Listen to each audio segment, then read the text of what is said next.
आज हम phase space representation के बारे में पढ़ेंगे। तो सबसे पहले फेज स्पेस, जो हमारा फेज स्पेस होता है वो कॉम्बिनेशन होता है पोजीशन स्पेस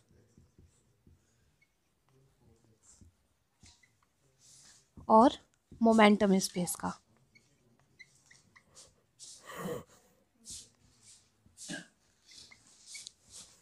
ये एक 6 डायमेंशनल स्पेस होता है जिसमें जो हमारे कोऑर्डिनेशन स्पेस होते हैं, जो हमारे पोजीशन स्पेस होते हैं, वो होते हैं del x, del y and del z. और जो हमारे मोमेंटम स्पेस होते हैं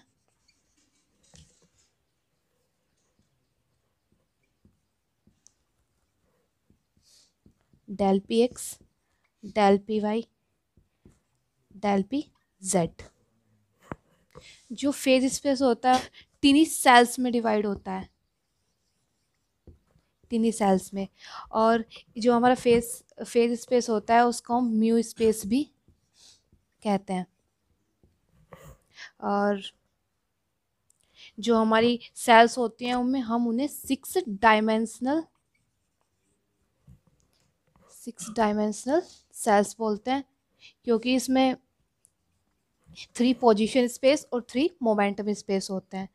और हमारा वॉल्यूम होता है, volume of each cell, volume of each cell वो होता है हमारा del x, del Y, del Z, del P x, del p y, del p z होता है।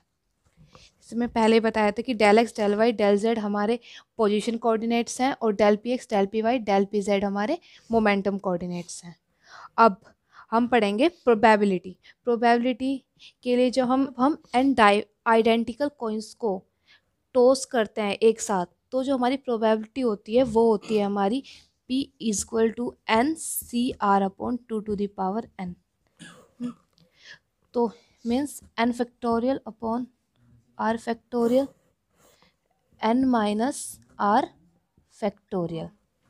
तो जो हमें कहा जाए कि मिनिमम प्रोबेबिलिटी बतानी है, क्या कहा जाए, मिनिमम प्रोबेबिलिटी। तो मिनिमम प्रोबेबिलिटी के लिए हमें क्या लेना पड़ेगा, r इक्वल टू 0। तो यहाँ पे क्या होगा, n c 0 अपॉन 2⁴n।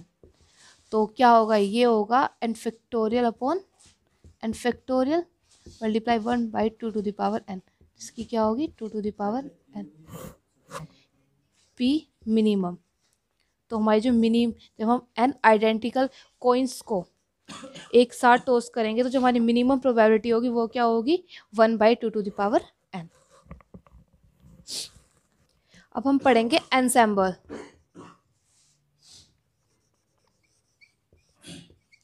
जो एनसेम्बल होता है वो कलेक्शन होता है हमारा very large number of system जिनकी जो मैक्रोस्कोपिक प्रॉपर्टीज होती हैं, क्या होती है, मैक्रोस्कोपिक प्रॉपर्टीज।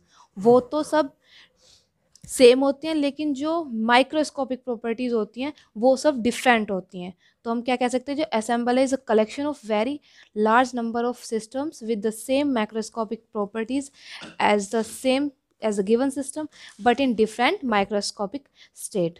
तो और जो इसकी कैरेक्टरिस्टिक होती है, हम लिखेंगे कैरेक्टरिस्टिक्स एनसेम्बल। तो वो होती है, ये डिस्ट्रीब्यूशन लॉ वगैरह को फॉलो करता है। तो F प्लस माइनस जी, तो क्या होगा F प्लस माइनस जी, एफ जी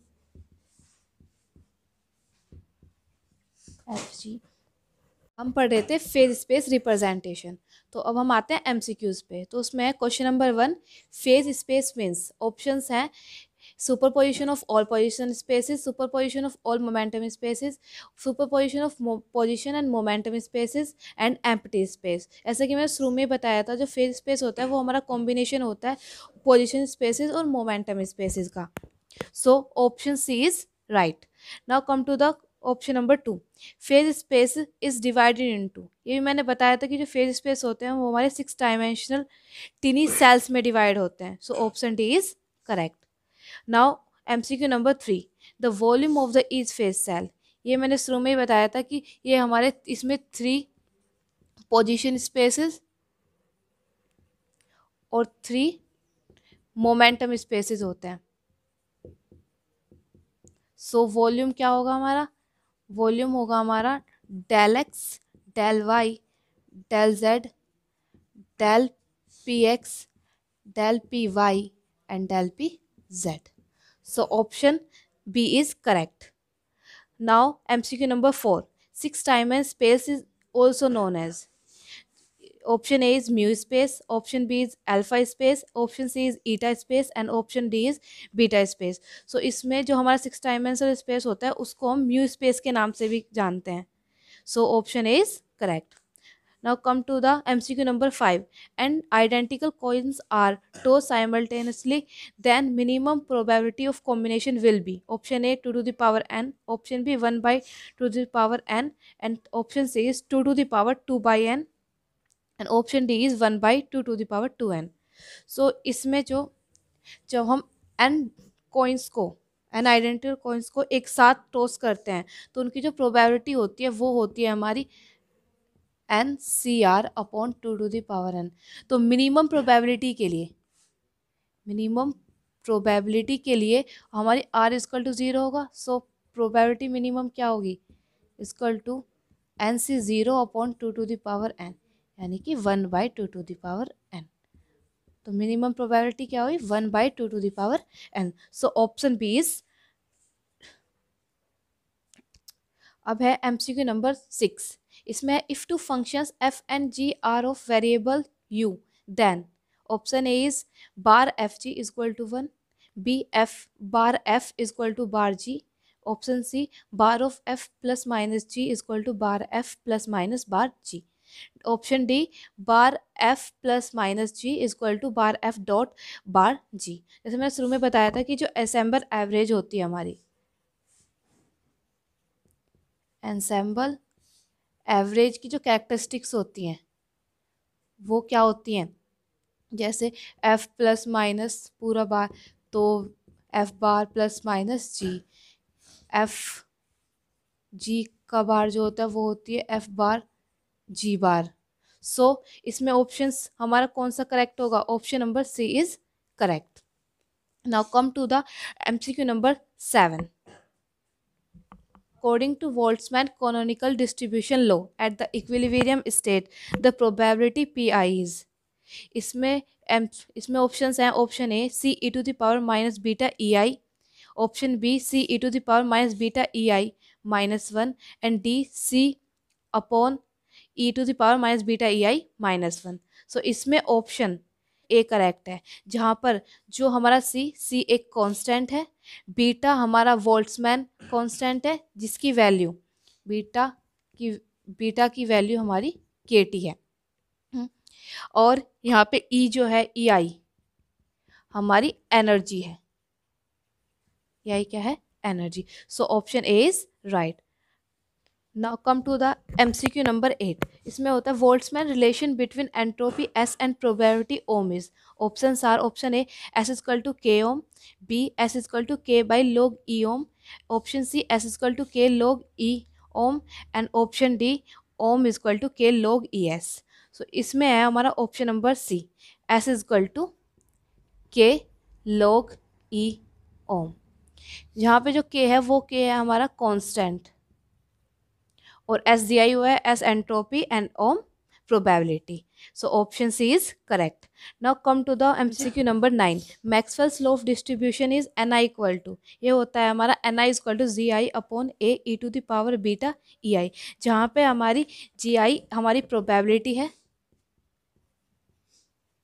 जी आई हमारी प्रोबेबिलिटी है, ई आई हमारी एनर्जी है जिसकी वैल्यू हाफ के टी होती है, और बीटा हमने पहले ही बताया था कि वो भी हमारा हमने एक लेट किया हुआ एक हमारा फंक्शन है. अब है इसमें ऑप्शन डी सही है. Now come to the MCQ number. The law of equipartition of energy is that mean energy per degree of freedom is. तो वो होता है हमारा ई आई, जैसे मैंने शुरू में बताया था कि E I equal to half K T. So option number B is correct. MCQ number 11, partition function is z equal to, वो होता है हमारा summation of I G E to the power minus beta E I. ये मैंने शुरू में बताया था, जी है वो हमारी प्रोबेबिलिटी है, जी क्या है हमारी प्रोबेबिलिटी, और जो ई आई है, जो हमारी ई आई है वो हमारी एनर्जी है, किसके इक्वल होती है, half K T K. So इसमें ऑप्शन नंबर ए करेक्ट है। Now come to the MCQ number 12, partition function of a perfect gas, वो होता है हमारा V/H³ 2πm/kT whole to the power 3/2। So option B is correct. इसमें V जो है, V हमारा वॉल्यूम, H³ हमारी मिनिमम, H³ हमारी मिनिमम वॉल्यूम है, क्या है, मिनिमम वॉल्यूम, और K हमारा कांस्टेंट है और T हमारा टेम्परेचर है। So option B is correct. Now come to the MCQ number 13, an ensemble is a collection of, ये तो मैंने शुरू में बताया था कि जो असेंबल होता है वो कलेक्शन होता है किसका, microscopically identical and independent system. जो इनके माइक्रोस्कोपिकल जो होते हैं वो आइडेंटिकल और इंडिपेंडेंट होते हैं, लेकिन जो माइक्रोस्कोपिक पार्टिकल्स होते हैं वो डिफरेंट होते हैं। So option C is correct. Now come to the MCQ number 14.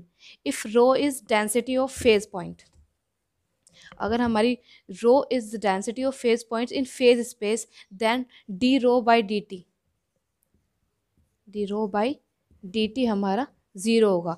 तो ये क्या कहलाता है, ये हमारा लियोवलीज थ्योरम कहलाता है। So option C is correct. अब है what is the dimensionality of the phase space, option A 6, option B 3, option C 7 and option D 4। तो ये शुरू में बताया था जो हमारा फेज स्पेस होता है वो 6 डायमेंशनल होता है। So option A 6 is correct. Now come to the MCQ number 16, the element of an ensemble are different in their. और ये बताया था कि जो माइक्रोस्कोपिक प्रॉपर्टीज होती हैं उनमें तो वो आइडेंटिकल होते हैं, लेकिन जो उनकी माइक्रोस्कोपिक प्रॉपर्टीज होती हैं उनमें वो डिफरेंट होते हैं। So option B microscopic state is correct।